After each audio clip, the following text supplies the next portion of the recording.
За норвешкиот амбасадор Арне Санес Бьорнштад поставувањето на статуа на албанскиот злосторник Джемо Каса во селото Симница Гостиварско било предизвик за Македонија и нејзината иднина. Алфа денеска го праша амбасадорот кој беше заедно со вице-премиерот Бујар Османи дали разговарале на оваа тема, но тој рече дека не стигнале да направат муабе за тоа прашање, додека вице-премиерот страмежливо се смешкаше.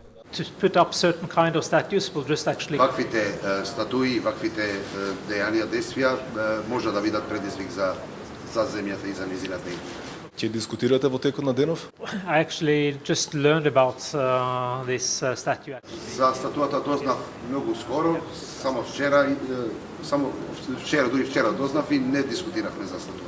Колку за посетување во селото Симница Гостиварско во 2006 година, споменик му е подигнат на соработникот на нацистичките окупациони власти во Македонија во Втората светска војна Джемо Хаса, а една од главните улици во Гостивар го носи токму неговото име. Во меѓувреме австралискиот новинар со македонско потекло Саша Узунов објави дека норвешкиот амбасадор во Белград, Скопје и Подгорица ќе го истражувал случајот на албанци соработници на нацистичките власти од Втората светска војна, за кои се подигнати споменици во западниот дел на Македонија. Норвешкиот амбасадор тогаш најавил дека ќе ги истражи овие случаи и за нив ќе разговарал со македонските власти. Бьорнштад денеска немал време за тоа, иако ја разбира загриженоста на Узунов, според која нацистички статуи се навредлив гест за македонците, евреите, па дури и за антифашистите албанци.